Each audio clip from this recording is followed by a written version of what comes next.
50 வயது அப்பாவிடம் மகன் கேட்ட கேள்வி. பதிலை கேளுங்கள், நெஞ்சம் கணக்கும். ஓர் இளைஞன் தன் தந்தையை பார்த்து கேட்டான்.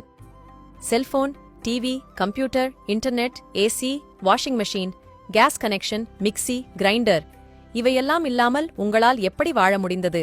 தந்தை பதில் கூறினார். மரியாதை, மானம், மதிப்பு, வெட்கம், உண்மை, நற்குணம், நன்னடத்தை, நேர்மை, தெய்வபக்தி, தர்மம், ஒழுக்கம் இவை அனைத்தும் இல்லாமல் இப்போது நீங்கள் எப்படி வாழப் பழகிவிட்டீர்களோ அப்படிதான். ஆம், 1940 முதல் 1990க்குள் பிறந்த நாங்கள் உண்மையாகவே வரம் பெற்றவர்கள். நாங்கள் சைக்கிள் ஓட்டினோம், ஹெல்மெட் அணியவில்லை. பள்ளி முடிந்ததும் தோழர்களுடன் பொழுது சாயும் வரை விளையாடினோம். டிவியின் முன் உட்கார்ந்ததில்லை, உயிருள்ள தோழர்களுடன் விளையாடினோம். இன்டர்நெட்டில் அல்ல, தாகம் எடுக்கும்போது குழாய் தண்ணீர் குடித்தோம். மினரல் வாட்டர் அல்ல, ஒரே டம்ளர் ஜூஸை மாற்றி மாற்றி 4 நண்பர்களும் குடிப்போம். எந்த தொற்று நோயும் வந்ததில்லை. தினமும் அரிசி சாதம் தின்போம். ஆனாலும் எடை கூடியதில்லை. சர்க்கரை நோய் வந்ததில்லை.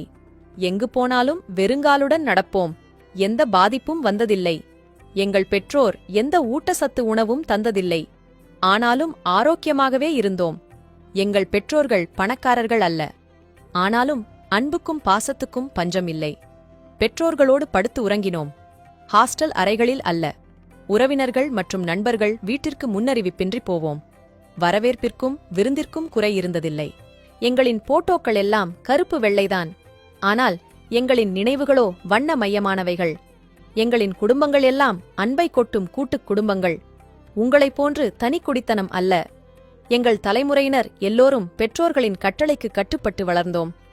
பெற்றோர்களும் பிள்ளைகளின் உணர்வுக்கு மிகுந்த மதிப்பளித்தார்கள். சுருக்கமாக சொன்னால், we are the limited editions. ஆகவே எங்களை பயன்படுத்திக் கொள்ளுங்கள். அன்பாக இருங்கள். கற்றுக்கொள்ளுங்கள். நாங்கள் இம்மண்ணிலிருந்து மறையும் வரை. இதுபோல பயனுள்ள பதிவுகளுக்கு ஜே ஹெல்த் பக்கத்தை ஃபாலோ செய்யுங்கள். நன்றி.